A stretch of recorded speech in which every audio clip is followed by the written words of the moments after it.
Hello friends, 624 days over.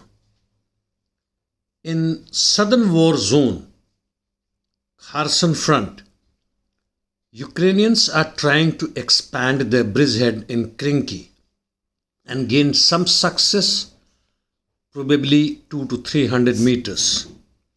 They also carried out attacks towards Poema, Peshanoe, Podstopnoe, however, without much gains in these areas. In Orikho sector, Ukrainians carried out counterattacks in Verbov area and gained some ground north and south of it. They also tried to carry out similar attacks towards Novopro-Kopivka, however, no success here for the Ukrainian army. In Remivka sector, the Russian army carried out attacks towards Donetsk but did not gain anything. And now it seems that Ukrainian military think tanks have shifted their attention from Zaporizhia front to Kherson front. In northern front, the Russian army made some gains towards railway section between Kotya Rivka and Krokhmalina. The battle is on towards Dibrova after Russians carried out attacks and counterattacks by the Ukrainians. Similar fight is going on towards Orlyanka and Petropavlovka, close to Sinkivka. There are no major changes, however, in northern front, and as per ISW, no gains for the Russian army.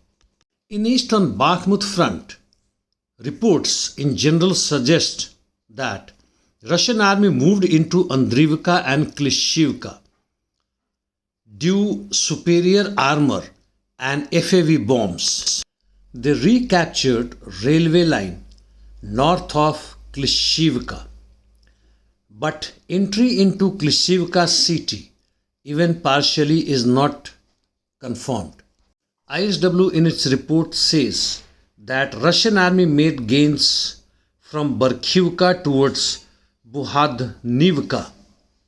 Same report says that Russian army made gains towards northwest of Krasnohorivka in Avdivka. In Avdivka, Russians also advanced from Vodyanoe. The fight is going on towards Pervomaisky and northwest of it. Fight is also going on within the city and also towards Stepov and Opitne. Towards Soledar direction, fresh counterattacks were reported by the Russians, while, as per ISW, Russians made some gains in Ugledar direction towards north of Mikilsky.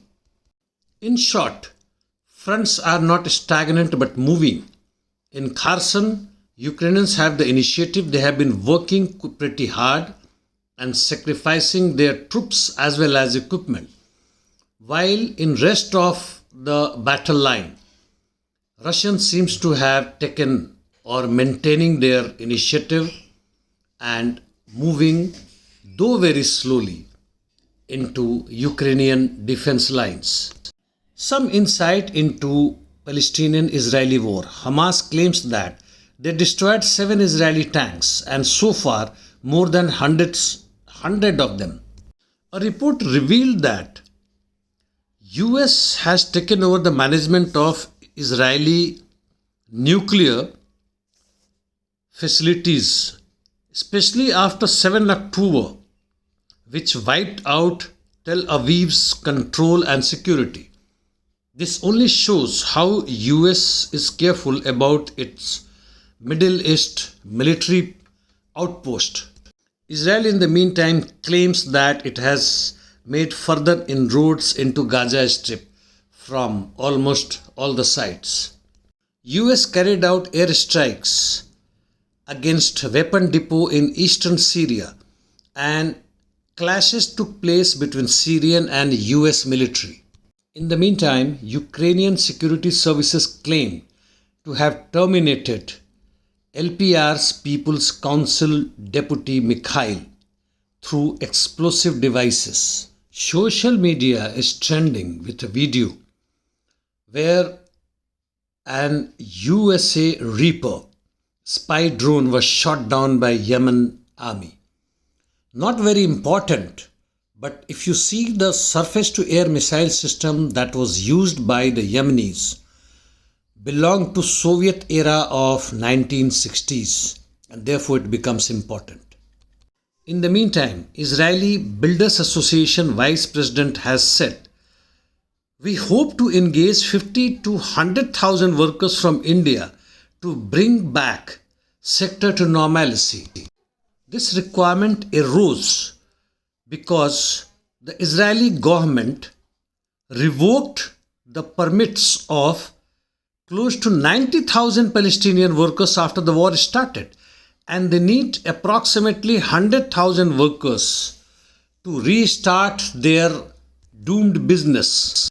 Most of the Indian trade unions have objected this and said that none of the Indian workers should go to the Israel, which is massacring the Palestinians in Gaza.